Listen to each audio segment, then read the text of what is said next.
this morning we have 4 absolutely terrific Wellesley alumni who are going to talk about business transformation. They're going to talk about their experiences leading, change, transforming businesses, creating businesses in their professional lives. They represent experience in the for-profit and the not-for-profit space, large companies, small companies, public companies, private companies. They functioned as employees, as owners, and as members of the board of directors. And very importantly, this morning when I jumped out of bed at 6 o'clock in the morning, I realized that each one of our panelists comes from a family tradition of Wellesley women. Absolutely extraordinary.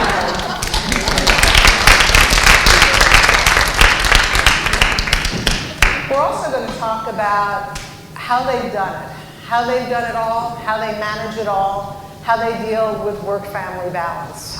We felt it was an important subject for this group of women to address because we knew there would be many students here, there'd be some individuals in the middle of their career, and I can tell you I am 10 years retired. I was on the phone with my husband this morning, and he's going, honey, when are you going to come home? You've been gone for 6 days. So it never, ever, ever stops. It's true. And one of the things that we feel is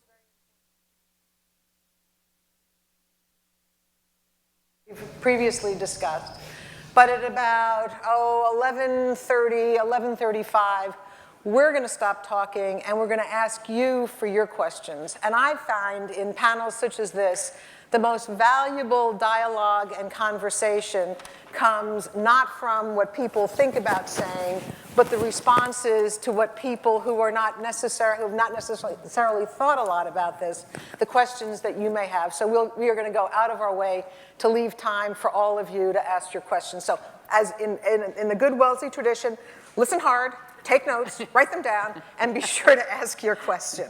We're going to wrap this up before noon because some of us do have planes to catch to get back to our honeys who are home waiting, who feel neglected because we've been gone for so long.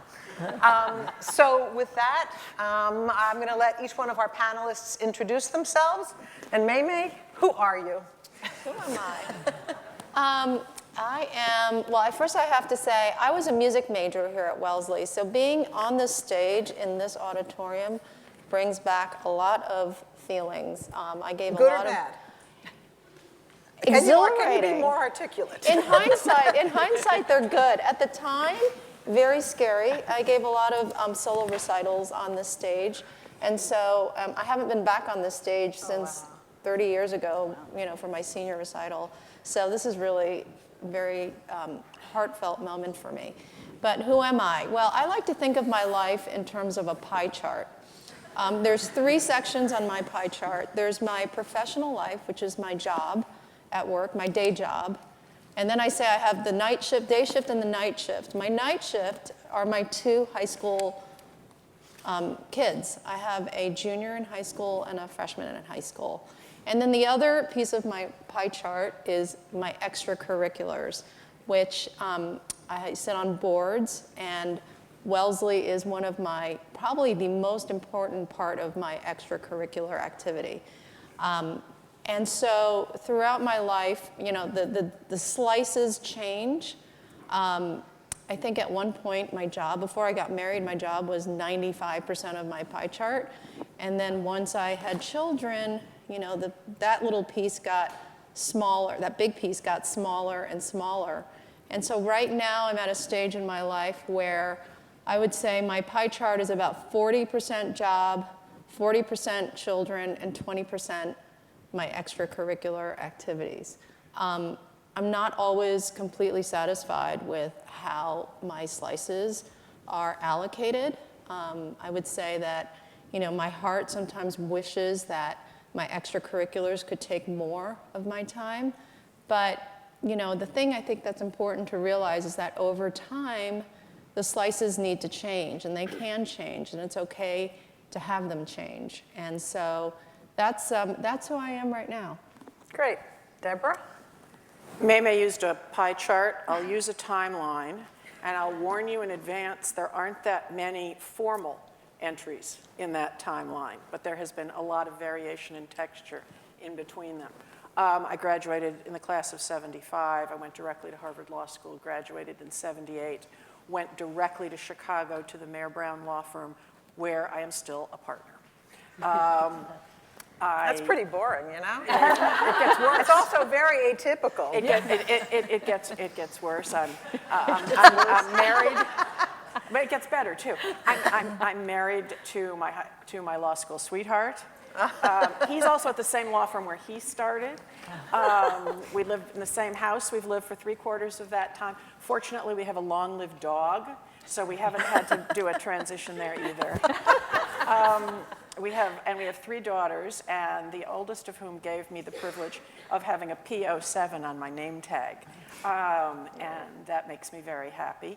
I am a finance lawyer. I practice in mostly cross-border transactions, most of them Latin American, but I have also spent, starting in 1991, nearly 16 years as managing partner of Mayer Brown, the law firm where I am.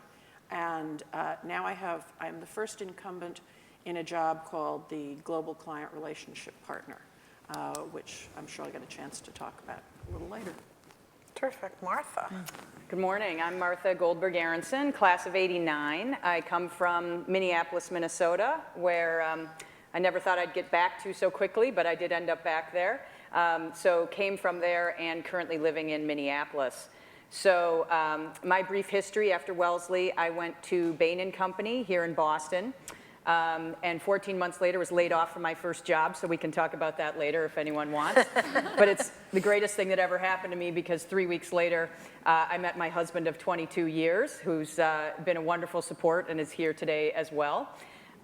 So after Bain, I actually joined a company called Medtronic, which is a large medical device company, and ended up spending 18 years there, with the exception of 2 when they were generous enough to send me back to Harvard Business School for my MBA. So after 18 years at Medtronic of mostly general management roles, started in marketing roles, then general management, and we spent 3 years in Switzerland, running some of their businesses in Switzerland for 3 years, which again, would love to talk about that too. And then I chose to leave Medtronic, and I spent 2 years at another medical technology company called Hill-Rom. Hopefully you don't know it, but if you do, it probably means you've had some kind of interaction with a hospital bed. So I was always very happy when people said, "What's the name of that company again?" And when people said, "Oh yeah, I know it," I said, "Uh-oh, that probably means you or someone you care about has been in a hospital." But I was president of North America for Hill-Rom for several years. And then I joined Ecolab. And there, I'm the president of our global healthcare business at Ecolab. So some of you probably see Ecolab when you go in the restrooms of restaurants or hotels, or look at the hotel cart when you come out of your room and see the cleaning materials. That's us. And if you're in a hospital and they tell you to foam in and foam out, that's us. Anyway, so I won't go through the whole Ecolab product line. But anyway, running a global business there, it's about $600 million in sales. And also we have 3 sons, 10th grade, 7th grade, and 4th grade. So I guess good news, bad news on the Wellesley front there, right? So they aren't, as Lois said, there's a little family connection, and I guess the good news is they're not feeling any pressure. So that's just off the table in our family. And then from a volunteer... For sure? Yeah, for sure. And then, as others have said, a little extracurricular time. I serve on an outside board of directors of a public company in Minnesota called Hutchinson Technologies. Then I also serve on the board of the Guthrie Theater, a terrific regional theater in Minneapolis. And when I can, also do lots with Wellesley, which I love to do. Terrific. Dorothy. Good. So you need to understand that about 20 years ago, I served on a panel with Dorothy's mother. It's the tradition. And she's still going strong at 94. Yay. And is still as devoted to Wellesley as she ever was. So sorry not to be here today. If I had known, I would have just said, just get on a plane, Mom. She's in Texas, and get up here. But so when you say, who am I? Well, most people just give their title, their rank, serial number, and all. That doesn't work for me, because because I kept reinventing myself. I was one of those that, and I was a junior at Wellesley, I knew exactly what I was going to do. I had my 5-year plan, bam, bam, bam. That's what it was going to be. And I sat down after my exams junior year with my favorite professor who was going to lead my thesis, and he said, so what are you going to do when I graduate? And I thought, that's a lay down. And went right through, I'm going to do this, and I'm going to work, and then I'm going to business school. Well, at that time, not many women were accepted to business school. I said, well, that's why I'm going to work for a couple of years so that they'll be ready, and they'll take me when I decide to come, and then I'm going to start my own business. Had it all laid out. And he said, so what about marriage? I said, oh, that's easy. Haven't met anybody that I'd consider marrying. It'll take me a while to meet him, and then I don't make up my mind fast, so I've got all the time in the world, so nothing's going to interrupt my 5-year plan. Got on the plane, flew to Washington, where I was a intern for the freshman congressman from Texas, who was George Bush. And starving, went to, I didn't even unpack my bags. Went to get a quick bite to eat. Person in front of me in line had just arrived too, was wandering around trying to get a quick bite to eat. He said, well, I hear there's a restaurant down there. He went, I stayed. A little bit later, I finally went, didn't even say hello. But turned out that he ended up at the drugstore afterwards because he just arrived and didn't have anything either that he needed.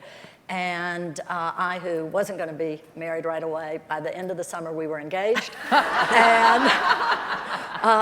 But I said, that's right, I'm engaged, but I've got my 5-year plan. So we'll get married in 5 years after I've completed the plan.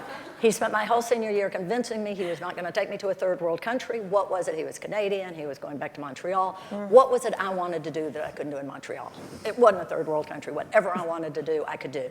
I bought into it, was married the month after I graduated, and within 6 months was living in a third world country where I couldn't do anything. But there was a wonderful turnaround opportunity in Colombia.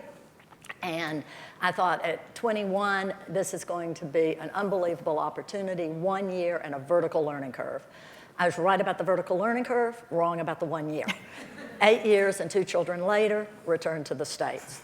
But had experiences I never could have had but for, including not only what I learned in terms of business and opening markets and changing the way Colombia did their import and export and the laws, but also being able to start a school, bilingual school for children going all the way up through high school, being able to work with an orphanage that had 500 girls and was only taking them up to age 8 and having to put them back out on the street, to where we added a year each year until they then were able to go off to college or go into a job. And the school ended up being one of the best public schools in Colombia, in spite of the fact that it was an orphanage.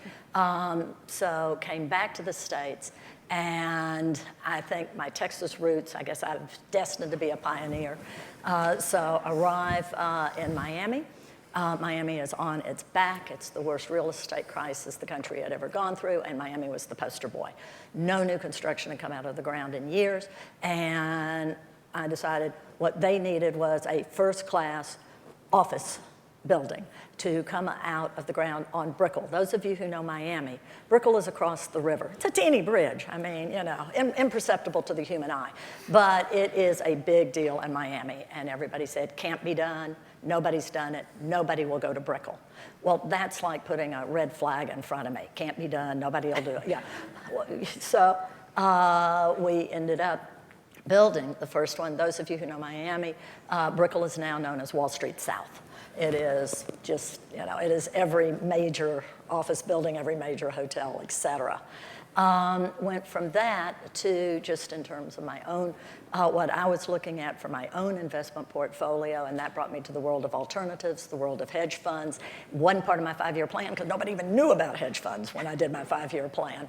And did you know about hedge funds when you did your 5-year plan? I don't think they even existed. Okay. So much for 5-year plans. Yeah, they didn't even exist.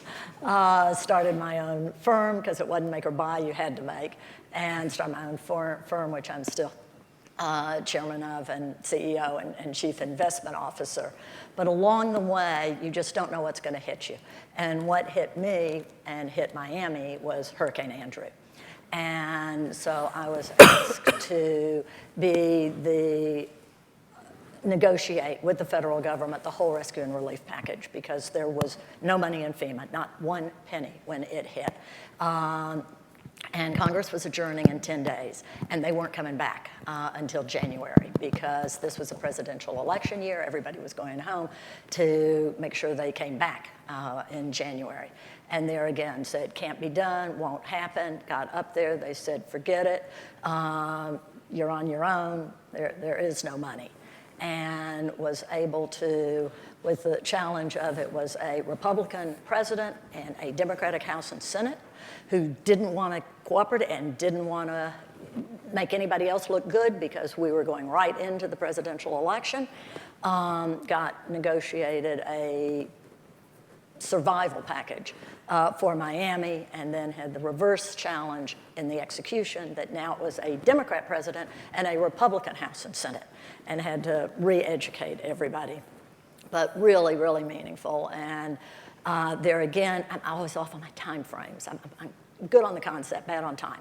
I thought, okay, I'll devote a month of my life and, make this happen. 2 years later, Miami was finally beginning to crawl back onto its feet. But it was a fascinating journey. And it led me to other interesting opportunities, chairing the Governor's Economic Advisory Council for the state of Florida, which is a very diverse state, from agriculture to the Space Coast to Disney World, to Miami, which everybody thinks is a separate country, and to chairing the Federal Reserve Board in Miami, et cetera. So I think, when I say there isn't just kind of one answer, I just kept reinventing myself, and I'm really looking forward to knowing now what's next. Well, terrific. An extraordinary group of women. So let's get to the topic. The topic is transformation and change. And each one of our panelists is going to talk about the experience they've had in their world with transformation or change, what it was, how they led, how they influenced, and what were the real surprises or aha moments that came out of it. So, Debora, you're going to go first this time. Okay. I've had a couple of opportunities. And even though I am still a practicing lawyer, there was a big gap in the middle. I became managing partner when I was 38. And so that was a hard decision because in terms of my own transformation, I had to give up my practice, basically. There was a little bit of it left, but it was essentially a full-time job. And became part of a management group that was working to transform our law firm. During the time I was managing partner, the firm became 2.5 times bigger. It was no longer a Chicago-centric firm, but it was a national and increasingly an international firm. We did a couple of big mergers. Law firms, by the way, are led and managed by amateurs. We have JDs, and some have JD MBAs. But we learn on the job, and we're better now. There's more management training for lawyers right now. But this was a period in the 1990s when all of our competitors were also becoming larger, global. Our clients were becoming global. We were trying to follow our clients, and we were expanding by a trial and error process. But we learned a lot through that process. Our law firm was transformed. It is not a Chicago-centric place anymore, despite people who may be associated with the Houston office, and one of them's in the audience, may think. That was the first part of transformation that I was involved in, and it's along a backdrop of what was happening in the law. We weren't the only law firm doing this, and I've been privileged in my career to be part of a 40-year trajectory that ended with the Great Recession, where the demand for corporate legal services grew every year. Maybe it plateaued a couple of years, but it grew. Hasn't been the case since then, which gets to the second chapter of transformation that I want to talk about. But what also happened was that sleepy private businesses all of a sudden found their affairs interesting to journalists focusing on the legal profession, and that was transformational. The American Lawyer started to publish the year after I got out of law school, and in 1985 they published the AmLaw 100 for the first time, and then you knew what your neighbor was making for a living. And this created a culture shock in the corporate legal profession, And after that, we were all trying to compete with each other in quite a different way. People said that law went from being a profession to becoming a business. They're not inconsistent. We are both now.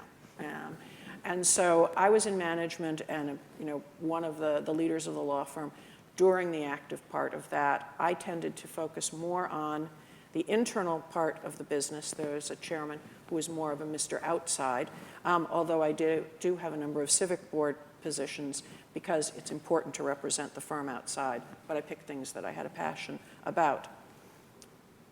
I didn't want to go through another leadership transition as managing partner. The issues stayed interesting, but I wasn't bringing a fresh approach to them. When you stop bringing a fresh approach to issues, it's time to find something else to do. It's not fair to you. It's not fair to your organization. So I let it be known that I wanted to step down as managing partner. I had also stopped practicing law so early in my career that I missed it. I like the craft. I chose something I really like to do. I'm a doc jock. I am happy sitting with clients going over a term sheet and trying to turn it into a document. I wanted to do more of that. I wanted to work with associates. When you're managing partner, you're just dealing with partners. Associates are just so exciting to work with, particularly young women. But we had become very big. Even after I became managing partner, in addition to the mergers we'd done in Europe, we'd done a big one in Hong Kong with one of the law firms. We, in fact, became an older law firm. We merged with a firm that had been in Hong Kong since the 1860s. We merged with a very fast-growing firm in Brazil. We now have 100 lawyers there. Even lawyers learned that the hardest part of mergers is not doing the merger. It's creating one entity once you do it. And so it's not enough to say to clients, good news, we're a one-stop shop. They don't care unless we are delivering something that is of value to them. So as global client relationship partner, my job is cultural change. And positive cultural change, I believe, takes a long time. It takes years. Negative cultural change you can probably do overnight. All you have to do is send the wrong signals that break down trust, and you've got your negative cultural change. We are trying to dispel any of the eat what you kill mentality that may have grown up as law firms stopped being lockstep in compensation, started reading the AmLaw 100. Because eat what you kill, I mean, they say it's bad for women. There are probably as strong a percentage of women that are good as eat what you kill as there are men that are good at it, but they're just not that many.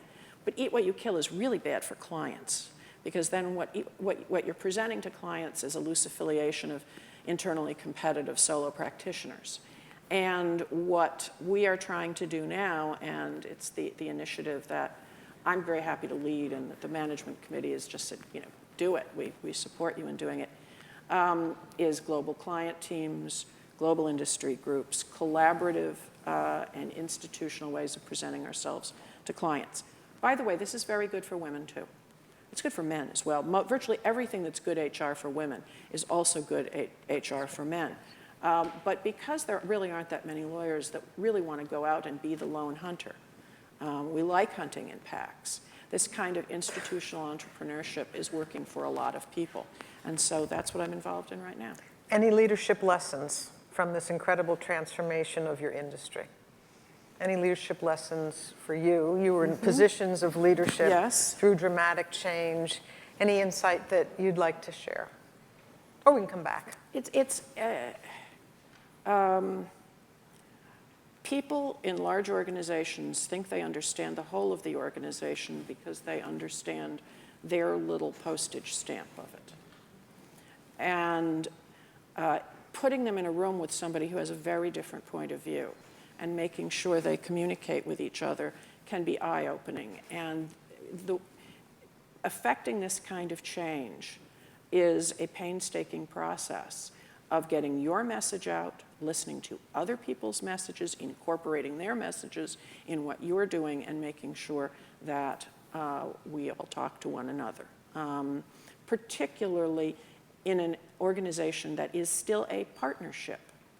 It may be not the same kind of partnership that Levi Mayer founded in 1881, but it is still a partnership, and people have that kind of expectation that if you are going to effectuate change, they will be part of the dialogue about it.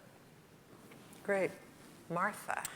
Okay, so as I mentioned, I worked for Medtronic, and Medtronic started as a pacemaker company, and I think at this point most people in the world know what a pacemaker is. The cool thing that Medtronic was doing was working to take that same pacemaker technology and apply it to all sorts of other parts of the body. So it's used to treat many neurological disorders and lots of other things. So the story is I came out of business school, and we were living here in Boston, and I was working for a very small division of Medtronic up in Danvers, Massachusetts. And life was great, and I had one job, moved into a new job where I was managing a team of people. It was really my first time managing a big team of people. I was director of marketing. I thought this was exciting. I looked out, it was fall. I had a beautiful view of the foliage, and my husband was working with his father as a stockbroker. We got married the week before business school. I don't know if I recommend that. It's a short honeymoon. It's a short honeymoon when you get married the week before business school starts. But so we were, quote, living the dream, as they say, here in Boston. And one gorgeous fall day, my phone rang, and it was the head of human resources for the company back in Minneapolis. And she said, well, I was just having a discussion with Bill George and Glenn Nelson. They're the chairman and vice chairman of the company. And there's a bit of confusion upon whether or not you could move back to Minneapolis or not, because we have this incredible job opportunity for you to start up a new business for our new technology that just got FDA approval called InterStim. And I thought, I missed the memo somewhere. I don't even know what she's talking about. So I've sort of put the thing on hold, and I'm screaming out to my secretary, Eileen, what is InterStim? So anyway, I said, well, Janet, I'm going to have to give that a little consideration. I appreciate the call. I'm thinking, I have no idea what this woman's talking about. So needless to say, I do some research, and I find out that InterStim is a new technology that, again, uses this sort of pacemaker technology to treat bladder control, okay? And so they had gotten FDA approval, the fastest they'd ever gotten FDA approval for anything in the company. And they were going to start a new business because someone walked into the CEO's office and said, 21 million Americans are incontinent, and he said, get me a sales force. Okay? So they called me and said, we want you to come back and run this sort of startup new thing. So I figured out what it was. I didn't know that I thought it sounded like the sexiest product to work on, right? My friends were working on, other cool technology. But needless to say, we ended up moving back to Minneapolis and for me to take this job. And when you think about transformation, again, I think we see it now with all sorts of new technology. So this is a little bit of an older example. But what I think was absolutely fascinating is we had to go through a process where we were going to essentially attempt to retrain urologists in how they do surgery, okay? So if anyone is or knows a urologist, they generally operate from the front, okay? And now we were going to come in as industry, right, and essentially retrain them all and say, no, you got to operate from the back for this one, because you're going to attach a little lead instead of attaching it to someone's heart. You're going to attach it to one of their nerves back there. They're like, nerves? Okay, now I need a neurosurgeon. Too much information. Yeah, okay. So, anyway, the cool part of this whole thing is really thinking about, though, how do you transform an entire industry? And so I will say that I spent 2 years of complete insanity, right? So we hired these 12 sales reps. Nobody knew what they were doing. The training was unbelievable. We had to set up cadaver labs and all this to try to get all the physicians trained, teach them. You're reteaching people things that they never learned in medical school. Anyway, the end of the story is we became the fastest growing business in the company. Still today, it's one of the major drivers of that division. And it's very cool because thousands and thousands of people who have a very serious issue, although it may not be fun to discuss at cocktail parties, but people who have a really serious issue can find a solution. So that was probably one of the biggest sort of transformations I would say I went through. And I think the leadership lesson, for me, it was really, I would say, when I honed what became my leadership style, which is one of not of micromanagement. And that mostly was a function of just what I had to do. So when I moved back to Minneapolis, there were these two women who had written this whole document that you send to the FDA to get approval. They'd never written one before. And the FDA said, this is the best submission that's ever come out of your company. And so, yeah, that was kind of interesting. And, we have all these highly trained people, and these two just did it. And so what I learned, though, is all of a sudden I had a cross-functional team. I had a head of research and development. I had clinical people. I had regulatory people. I had manufacturing folks. And, I wasn't an expert in any of it, right? I mean, I'm an economics major from Wellesley and have an MBA, so what do I know? So it was really the first opportunity for me to think about, how do you lead in a position like that? Because I don't have patents to my name, and I haven't managed a clinical study myself. But I think what you learn at Wellesley is how to ask the right questions. You don't have to have all the answers. And if you have great people and you work together as a team to set that vision that says, we're going to get out there and help millions of people with a serious problem, and then we put our heads together and say, how are we going to go do it?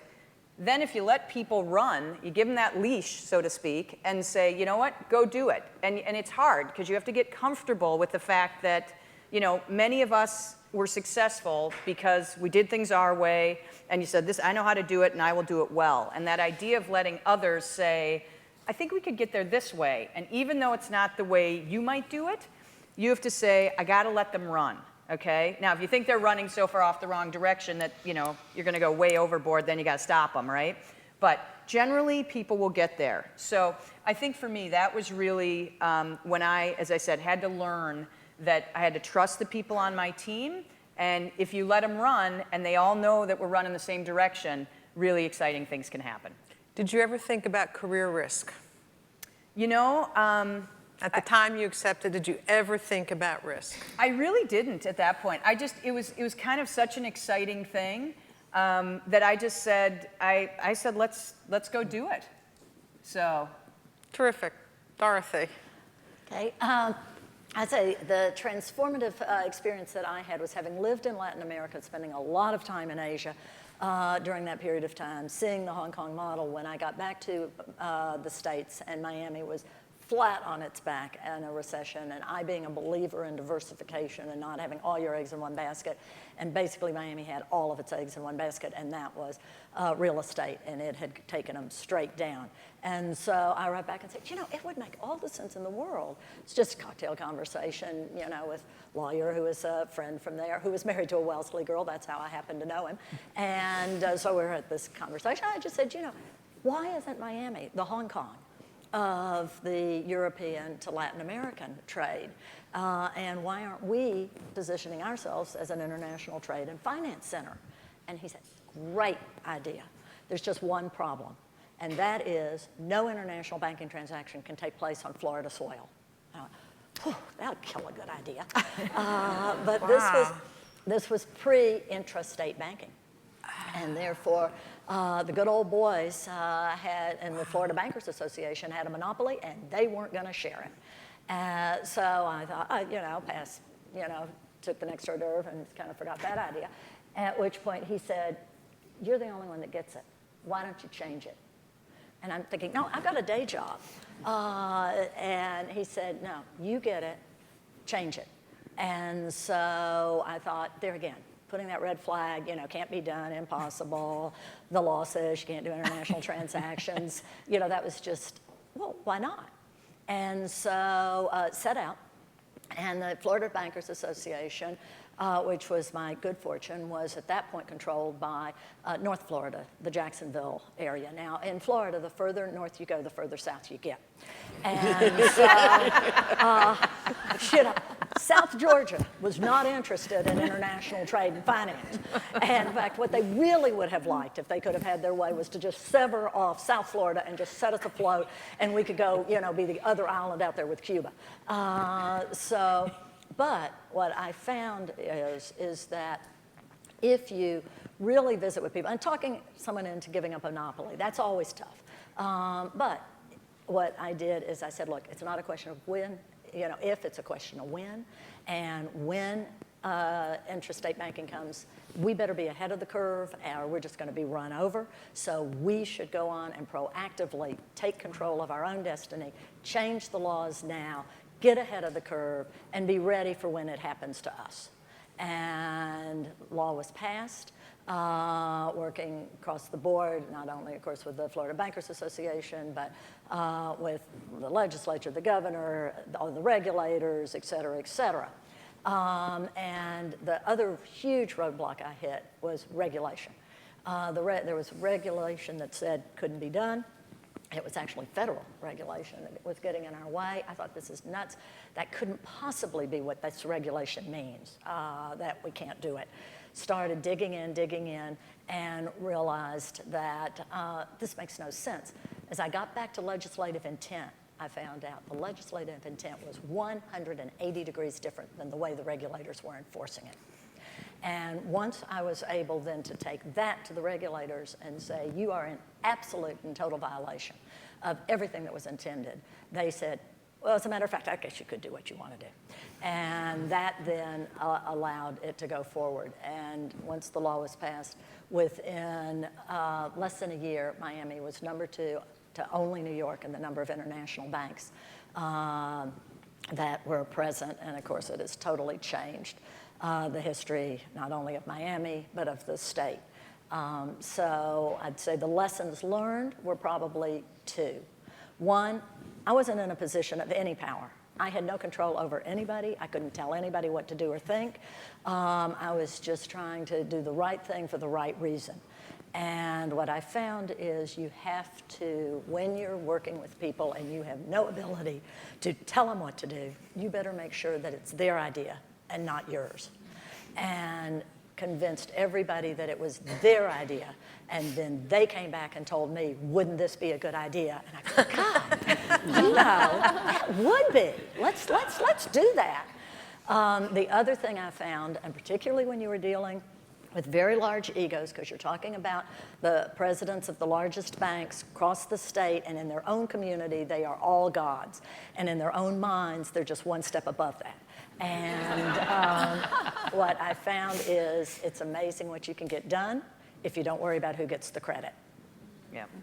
Dorothy, did self-doubt creep in at any point in this incredible journey? Well, what you did is just absolutely, I mean, you truly changed the whole, you opened up banking to Florida. Well, when you ask, you know, was there, career risk and fear and all, the great news was I had nothing to lose, because if it didn't happen, it wasn't going to happen. So there was nothing to do but to gain. And there again, feeling like it was the right thing for the right reason just keeps you motivated. In that case, I was right on the timing. It went faster than I thought humanly possible. Terrific. Okay, Mei-Mei, tell us your story, which is a fantastic story. Okay. Well, my story of transformation is both a personal one as well as one that we affected in the industry that we were in.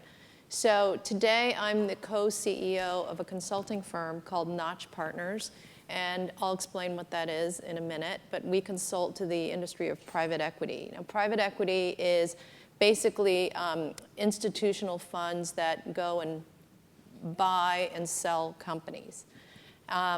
So it's important to note that, you know, I'm an entrepreneur. However, the day before we started the company, I would have never have thought that I would have started a company. So a lot of people say, did you know you were going to start a company? I would say, no, that's not me. But the thing I did know was that I'm not a rules follower, and I don't like to follow recipes that other people give me. And I don't like to listen to other people tell me how to do. You must have been one heck of an employee when you I was worked. a terrible, I was a terrible child. And I now recognize it in my own daughter. You know, don't tell me how to do it. I'll just do it myself. So in any case, you know, I was in a bad place. I had 2 kids at home. My day was all about, you know, how many diapers did I change today? And I was sitting in my car crying. My husband was sitting there. And it was right after 9/11. He had lost his job. And I just said, let's start a business. I was desperate to do something besides change diapers. And I think in his mind, he said, you know what? I'll help you start a business, and then I'll go get a real job. He goes, I'll give you 3 months.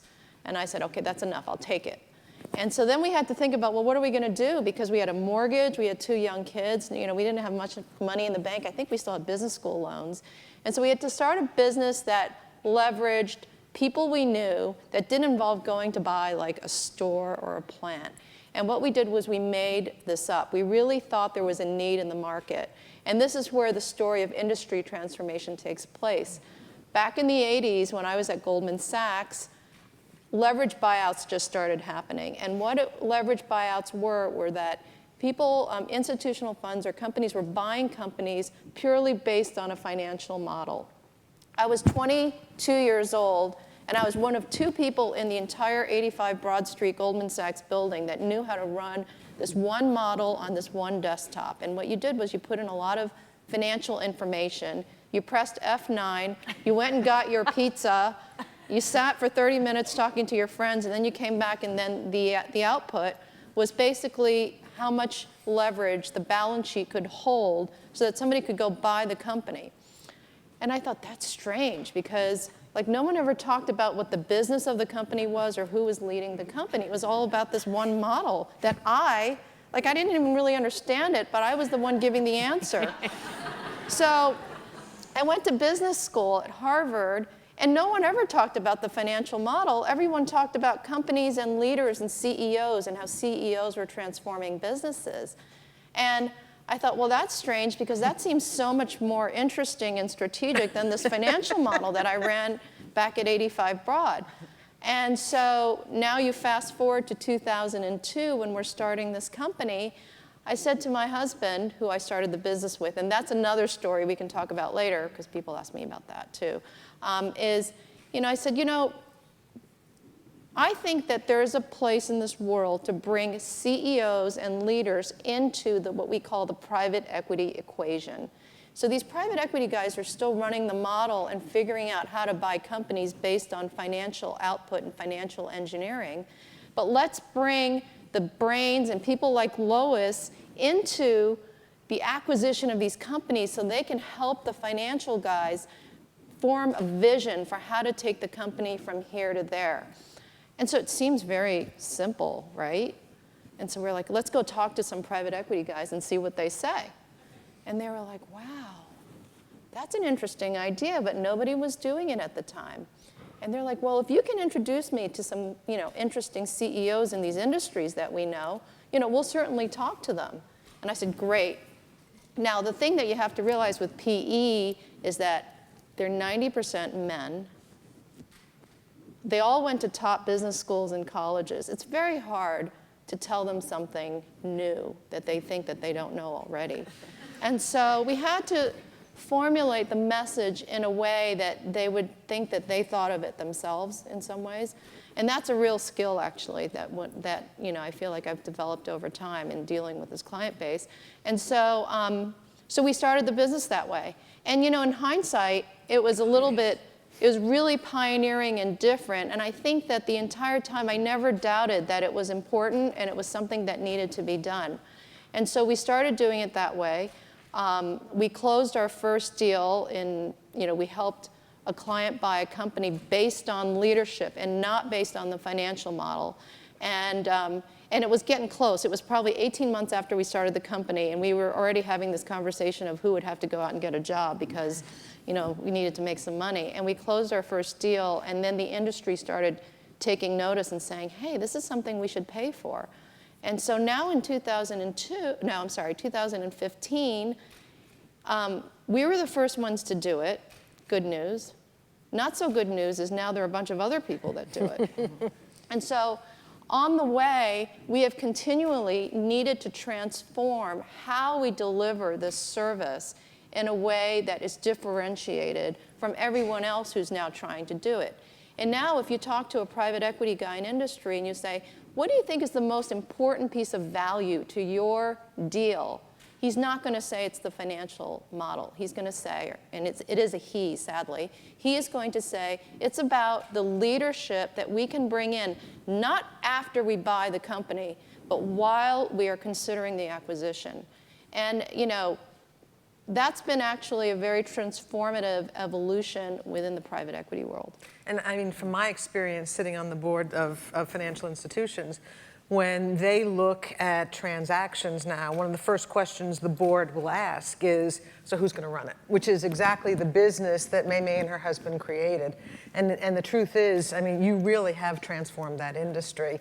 Whether you knew it or not at the time you were doing it. Yeah, I didn't. And I think if I thought of it, it's an absolutely, it's an absolutely remarkable story. Thanks. Incredible change. Okay, so those are the stories about change and transformation. So very quickly, all of you did something or lived through something absolutely extraordinary. What did Wellesley bring to the table? Martha. Well, the simple answer is just about everything, right? You know, I think there's a couple things in particular that I learned here. You know, one's probably around leadership, right? And often I tell people, I think being co-captain of the tennis team gives you a lot of opportunities that are not dissimilar at all to running organizations in the business world, right? We're competing every day. You've got to get out there with confidence. You have to do your homework. You have to be prepared, right? It's very, you know, lots of analogies to sports, obviously. And I think, you know, the way I view running a business is sort of the way I was, you know, viewed being co-captain. That, you know, there's times, you know, you're a player too, and you got to roll up your sleeves and be right there with the team. And then there's other moments where you kind of need to step a little bit out in front and make some tough decisions, and hopefully with input from others on the team. So it's kind of an analogy that's worked for me for many years. But whether it was in the tennis court or here, or, you know, opportunities to be class president or serve on a trustee committee, I think all those leadership opportunities, whether you're really, you know, sort of recording the lessons learned or not, gets inside you and is incredibly helpful. I think the second thing is the, I'll just call it, you know, the volume of work here and kind of the intensity of the experience.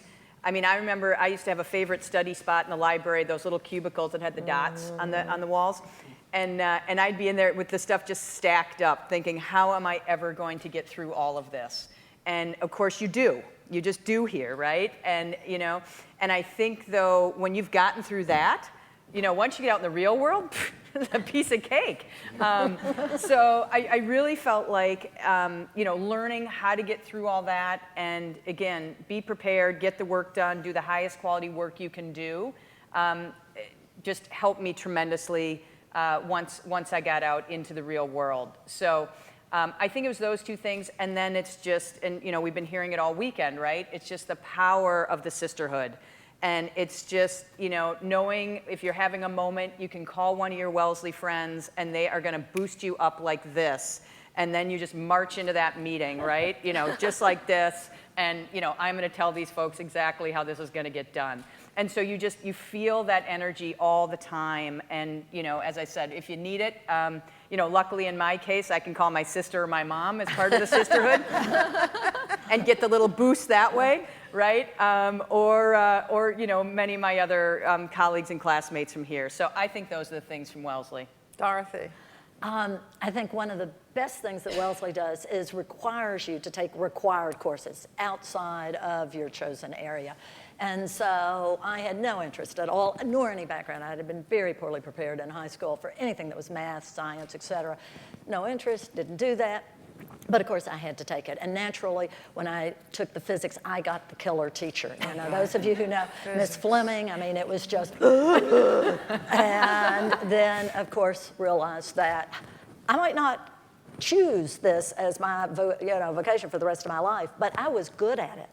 And the highest grades I made at Wellesley were in those required courses. I mean, I just nailed physics with Mrs. Fleming. So there's hope. But what it did for me is it let me know that, you know, you didn't have to know it, you didn't have to think you could do it, you didn't have to have experience with it. You just got out there and you just figured it out. And it also let me know not to be afraid of things that everybody else had nailed and I didn't know, because I could learn it. Because Wellesley had taught me how to learn. And so I didn't have to know it, I could just learn from them. So because my world has taken me into a lot of math and a lot of, finance, et cetera. I probably would have shied away from a lot of that if Wellesley hadn't just forced me kicking and screaming. So I think that's one thing. The other thing that I think Wellesley gives you, and it's a huge luxury, and that is it gives you a safety net. It gives you an ability to, for 4 years, risk getting out of your comfort zone and stretching beyond what you think you're capable of. And the penalty, when you were talking about, you're afraid, of what's the penalty? The penalty of getting beyond your comfort zone is not life-threatening. And, okay, maybe you make a little lower grade than you're used to, but it is not life-threatening. Once you're out into the business world, it means you're fired, you're gone, life ends.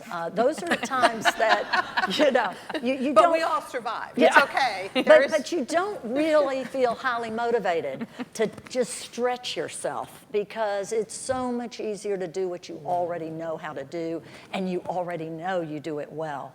And so I think the fact that Wellesley allowed me to keep stretching and keep getting outside my comfort zone, and I always felt when faced with anything, to get back to that, however far I had pushed that boundary when I was at Wellesley, was easy. If you'd been there, it's easy to get back there. And then had to keep telling myself, now you've got to go a little further. And the one other thing to that point was the professors, having the individual professor that cares about you and won't let you get away with not pushing to what you individually can do. And that same professor who knew I had my 5-year plan nailed also was the one that told me, he said, that day as I was sitting with him, he said, I hate to tell you this because I don't want to give this to you, but I did give you an A. And I don't give A's, but I have to grade on a curve. And you did give me the best result on the final of anyone. He said, but it's no favor to you because you didn't give me your best work. And you see an A and you think that's yes. And then you settle to mediocrity, but you didn't give me what you could. And what have you really, really wanted and failed at? You have to have failed or you haven't really done your best work. And that professor made a difference. That's powerful. Mei-Mei, Wellesley Effect on you. Oh gosh, it's hard to think that what Wellesley didn't affect me on. I feel like Wellesley affected me on everything. I know this sounds very cliche, but I think at Wellesley, I really did find myself in my voice. As a high schooler, I remember just being, distracted and not in really control of what I wanted, not really knowing what I wanted, and being fairly passive. Like life happened to me, and I was, really busy generally, so I didn't really have much room to kind of think about what I wanted or what was important to me. I just kind of let life lead me. And when I got to Wellesley, I think it gave me the opportunity to not have life lead me, but to say, okay, now you have to lead your life. But in order to lead your life, you have to figure out what it is that motivates you. And, I remember my first year staying at home over spring break. I was a little bit angry with my parents, to be honest, because they had told me in my first semester, you're going to take this class and this class and this class, and economics was one of them. And I remember suffering through it and not doing very well and thinking, why did I take this class? It's because they told me to. And I was really angry with them, and so, well, I'm not coming home. So I stayed home. Now, I didn't know they didn't have any food service over spring break, and I didn't have a car, so I literally starved for a week. And, but it gave me a lot of time to think, and I said, what? And I said, I'm just going to take what I want to take. And, that was the beginning of my soul searching, and for me to really develop this idea and this conviction, which I think has really, it was like a 180-degree difference from who I was when I entered. And I became very sort of self-motivated and self-convicted, and always being very sort of trying to be honest with myself to say, okay, what's really going to motivate you? And that's that's the message that I try to bring to Wellesley students that I speak to now, is to say, what is really motivating you? Is it about what your friends think? Is it about what your parents think? Or is it about what you think? Because if you're not motivated by what you think and what you want, you're just not going to be that successful or that happy. And so for me, I think that being here and really gave me the opportunity to learn more about myself, learn more about what would drive me. You know, I was telling somebody yesterday, that there were moments where I would, this sounds really pathetic, but I would be walking along the lake, crying, because I'd be like, it was kind of a traumatic experience, having this self-realization. But I look back now, and those were not unhappy moments. Those were growing moments. And I'm really glad that I was here, because I think if I were somewhere else, I would have been too distracted by whatever was going on to be able to take the time to have those moments. And so, that was how Wellesley changed me. That's very powerful. Deborah. Well, the first thing that Wellesley did to help and support me was educate my mother-in-law in the class of 41. Because having a supportive mother-in-law is a gift from God. And having, as a husband, a Wellesley son who understands and respects Wellesley women, that's a good thing. And so that's one thing. So be careful who you marry. Yeah, that's generally good advice. I think that as I was starting out as an associate at Mayer Brown, my law school experience was only somewhat useful. A giant classroom, Socratic method lecture hall thing doesn't actually prepare you for the reality of being an associate, which is an apprentice model. I mean, there's formal education too, but it's an apprentice model of learning.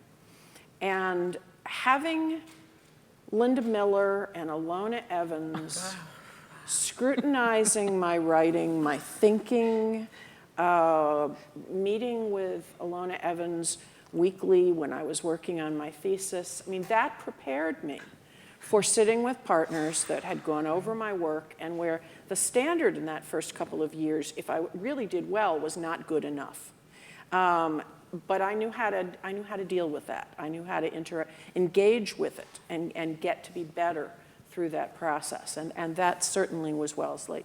And then another thing I would say is that some people talk about how in these panels about how Wellesley scrubbed the self-doubt out of them. That didn't happen to me.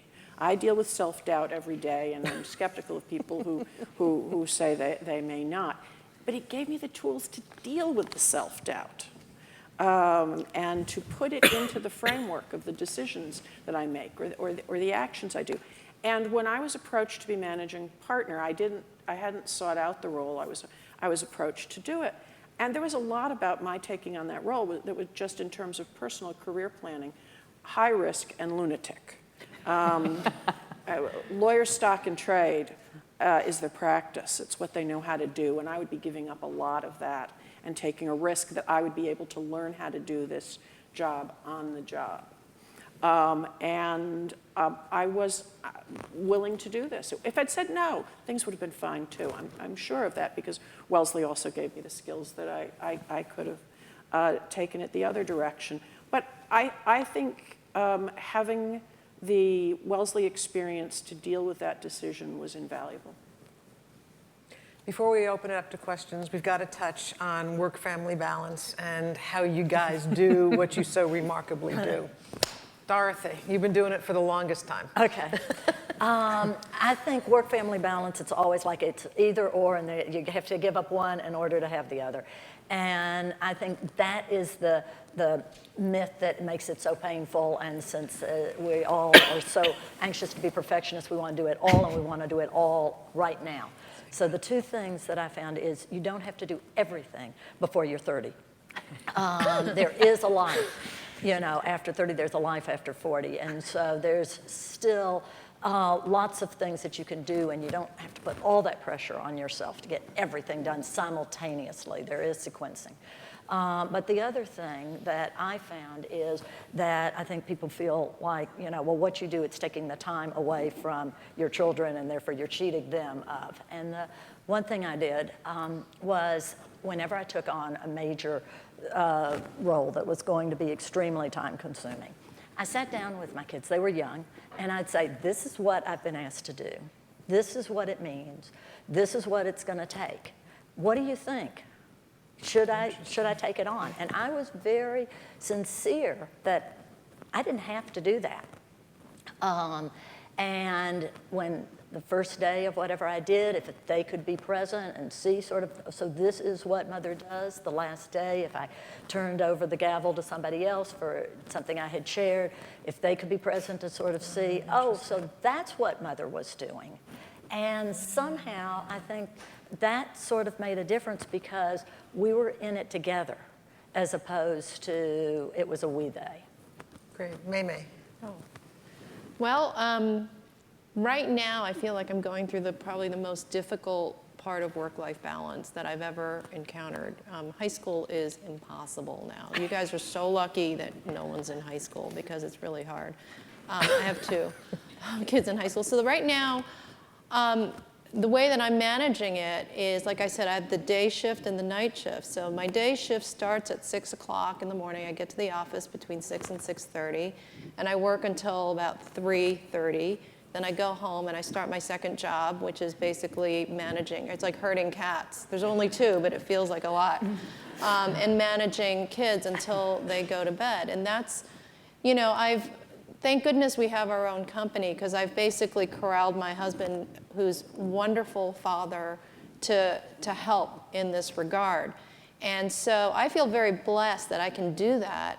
But now that, I'm heading up a firm that has about 20 people in it, I'm also trying to be sympathetic to the other women in my firm as to how they're managing it. It's one thing to, do it for yourself. It's another thing to be on the other side of the table. And the one thing I would say to women now is, with technology and all that good stuff, there are ways to manage, but I think you have to not be afraid to ask. We just hired a woman into my firm who said, I want to come to work early and I want to go home early. And for a second, actually, my husband was like, well, we don't really do that. And I was like, well, we do, because I do that. and he said, you're right. And, and we have to, as firm leaders, you have to balance sort of that dynamic of being equitable and allowing people to have lifestyle, but also not having it go amok where everybody starts coming to work on their own time, and then you can't even run a firm. And so we've managed to work it out. And I would say to women, try to work it out on both sides, but don't be afraid to ask for what you think you need to make it work. Deborah. I think it came down to focus, support, and luck. Focus in that both my husband and I really for a lot of years focused on 2 components in our lives, our family and our work. We didn't keep up with our friends or our extended family. We didn't read a lot of books. Our civic activities were calibrated to align with those things, and that's what we focused on. And that was our choice. That's what we wanted. And that was fine. If one of us had also wanted to be able to write the great American novel or, perfect our golf game, it would not have worked. So we were both focused, and we shared it. We share that focus. Did he do a full 50% is a different subject. But the other thing was support. I mean, that's the mother-in-law joke, but it's not a joke. No one on either side of our family ever questioned whether I had the right sets of priorities, and I am very lucky for that. Very, very lucky. And so we've moved on to luck. And it's not just that we had a lot of support. I have seen lots of women who had A and B still get derailed on C because they have a child that needs extra medical care, or just when their children are young, their parents get sick, or something else like that happens. So I don't take for granted that it happened. I don't believe that you can have it all at once. I agree with what Dorothy had to say about that. And it's certainly not because I'm a superwoman.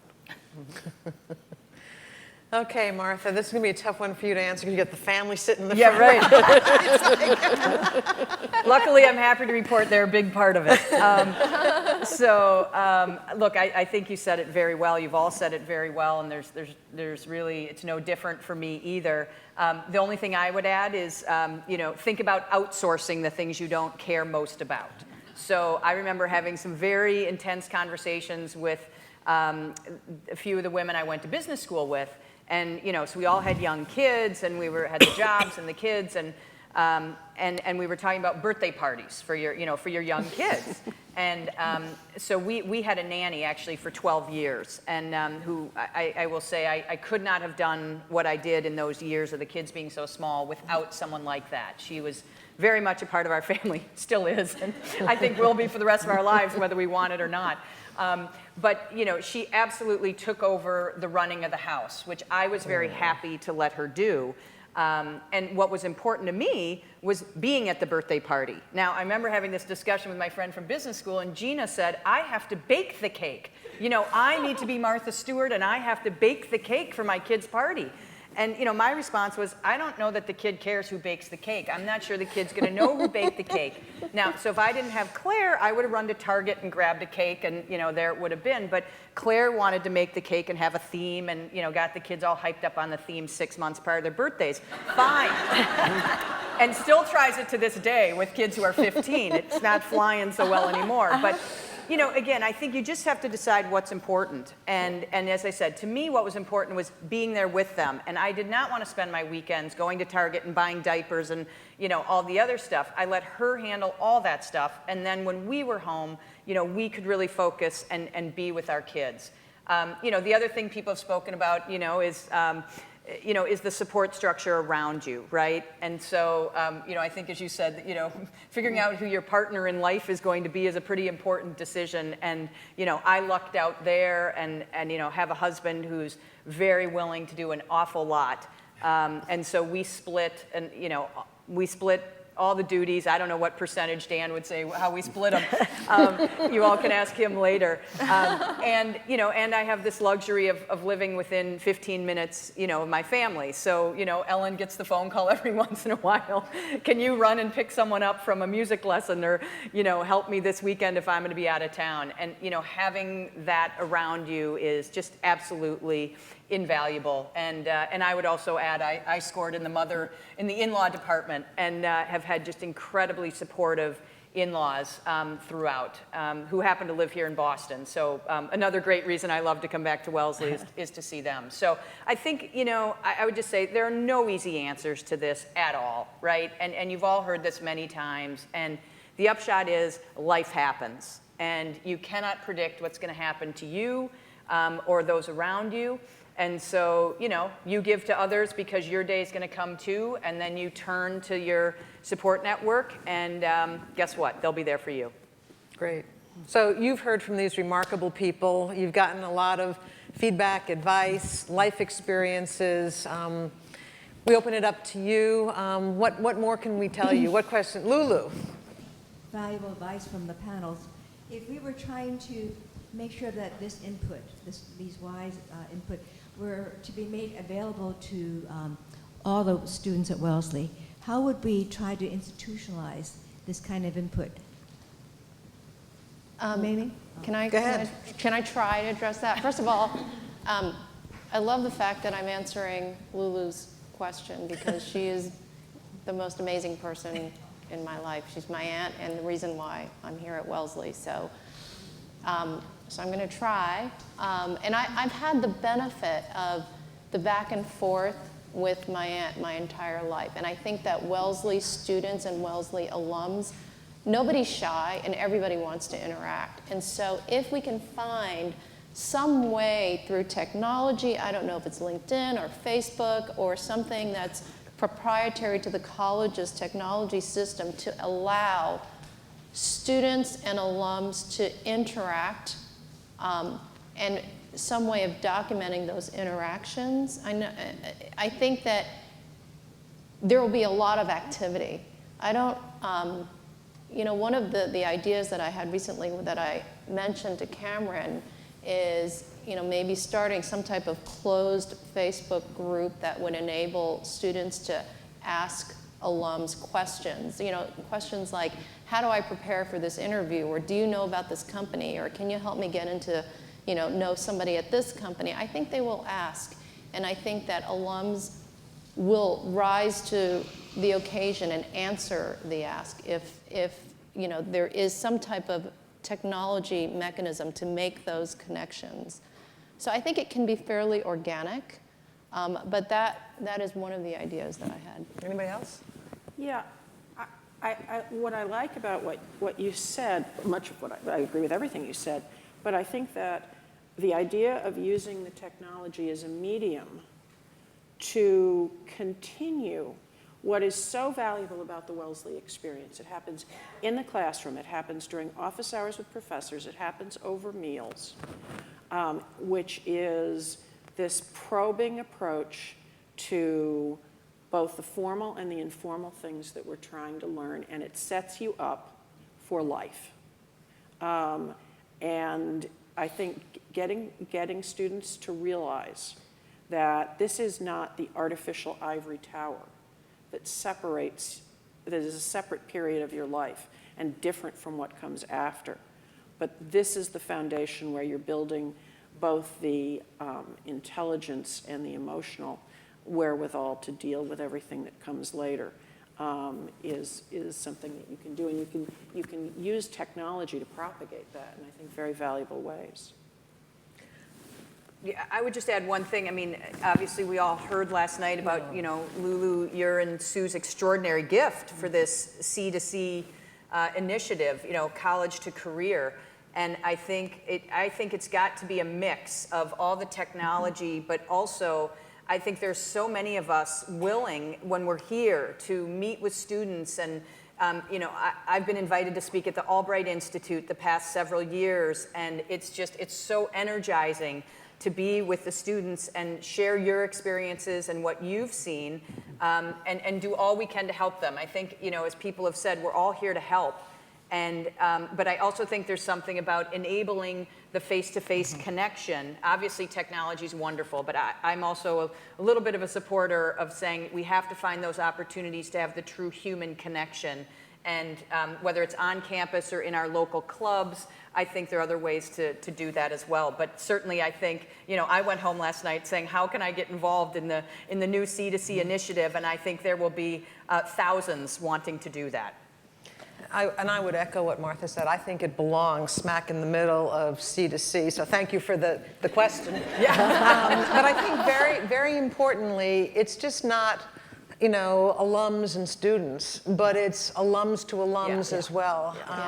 Because I think that's very important. I think there are things that we can share with today's generations of students, but there's also things that we can share and alums can share amongst themselves as one progresses, not only in their career, but in their life. And I think that C2C gives us an incredible umbrella to open up that dialogue and that conversation. And Lulu, again, we are so grateful and thankful for what you and Sue are doing, because it is so sorely needed in this institution. So thank you.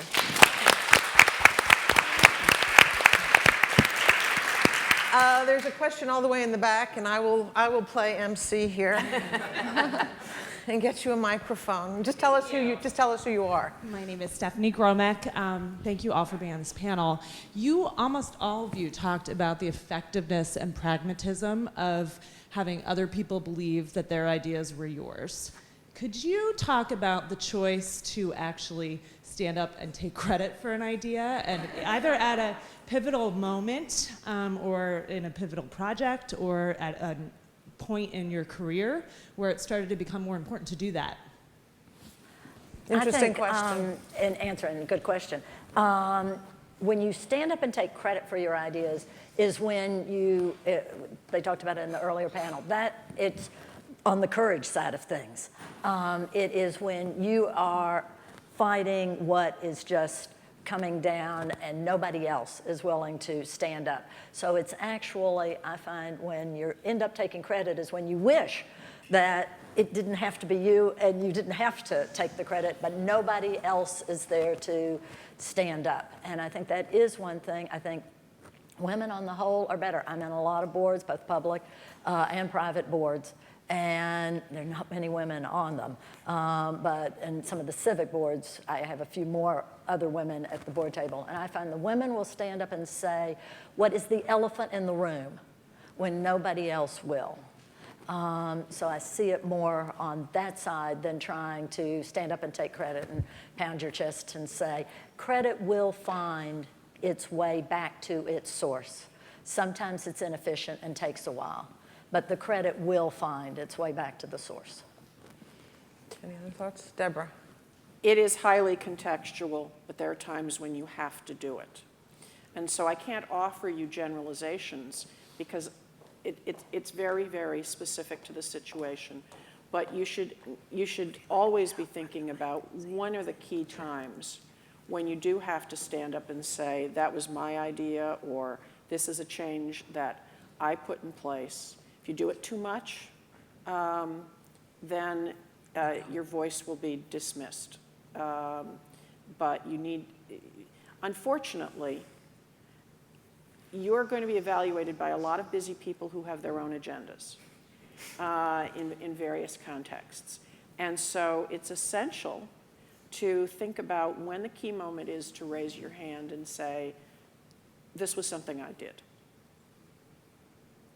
Great. There's a question somewhere over here. Dorothy, hello. This is aimed a little bit at you. You had mentioned several times that there were challenges that were, very much present where people said it can't be done. And I assume those are very smart, intelligent people, maybe even people that have worked on it before.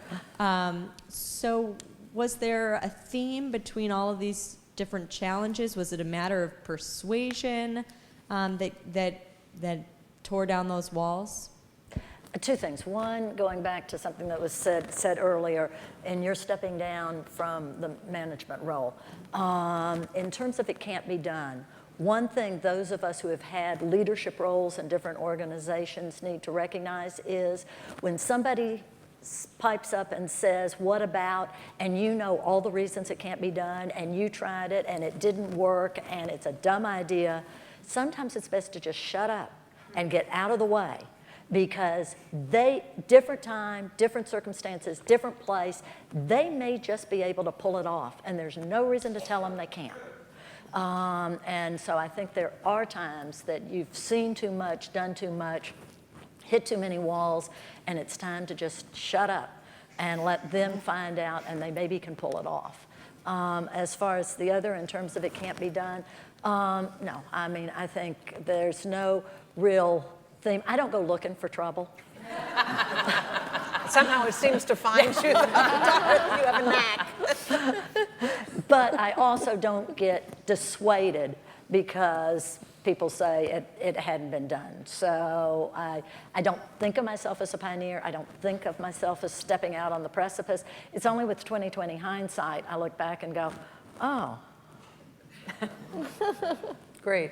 Time for one more question, if there is one. Right behind you. Who are you? Hi, my name is Estefania Lamas. I'm a 2016, so I'm very thankful to have the opportunity to listen to you today. I just wanted to hear a little bit about how you... great. Okay, so slow down and get your question out. Yes. I just wanted to know a little bit about how you incorporate non-ministrari, sed ministrari into your leadership style. Oh my God. Where do we start? Why don't you start, Lois? We haven't heard from you. Oh my God. There is something very, very strong that you leave this place with, and it's called a tremendous desire to give back. And I know each one of us up here, and I know a lot of you there, whether you start while you're here or when you get out very quickly or it takes you a little time, we all find very, very important ways to give back. whether it's to our communities, whether it's in not-for-profits. Quite frankly, I would bet, not knowing for sure, that every single one of us does an extraordinary amount of mentoring for both young women and also for young men and people mid-career, where you share your experiences, you try to help them, you try to guide them, you get out of the way, and then you sit there and take great pride for what they achieve. But there's just, there's something in the water here, there's something in the ground, but you leave here feeling as if you've had an unbelievable experience and you need to do something for the next generations. Yeah, I think it's a great question, and if I understood it right, you're asking about, how it impacts our leadership. So, I think, as Lois said, I think we're all doing those things that she just mentioned, but, as I think about how to, run the teams that I've been running now for, I hate to say it, 25 years, people talk about servant leadership, which is really around, it's quite the opposite from command and control.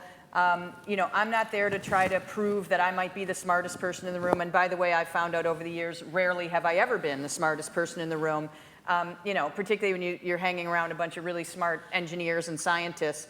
And so I think it's really about creating a culture of teamwork and of people knowing I have their backs, so to speak. So I let my folks kind of go out on a limb, try to go do things. I work in a very collaborative style. I want to hear from the entire team. I'm very clear with people on my team. Just because you're the finance guy doesn't mean you shouldn't be commenting on quality or sales or manufacturing or something else as it pertains to running an entire business. So I fully expect the people on my team to think like business people and kind of play their position, do their their specific functional job. But I think it's all about creating that collaborative environment where people feel like they can speak up. It's a safe environment to do that, and we will do this as a team. And so I work for them. I stand up at sales meetings and say, what can I do for you? If our frontline people who are interfacing with a customer every day don't feel like they have the support from those of us in-house, as I call it, you're either out-house or in-house, okay? And the out-house people make all the money. That's how it works, right? So I work for them. That's the way I view it. Now, everyone understands how an org chart works, right? They get that. But at the end of the day, I think if you can get your organization thinking that way, you get some pretty incredible results. And I think it comes very much from what we learn here. Okay, we're gonna close this panel down, and I'm gonna ask each one of the panelists in 30 seconds or less what one great piece of advice for the next generation. Dorothy. Get out of your comfort zone and never stop learning. Martha. Be willing to take an assignment that feels like it just came from left field, a very different experience. You'll be amazed at what you can learn and grow from that. Deborah. I agree with them. Mei-Mei. Oh gosh, it sounds the same. 30 seconds. Take risks. Risks is not a four-letter word. It's an opportunity. And I'll just say two important pieces of learning I've gotten in my life from my dad: be yourself, and from a woman named Carolyn Shaw Bell, believe in yourself. So with that, thank you all very much. And lunch is being served in the field house. Thank you. Great. That was fun.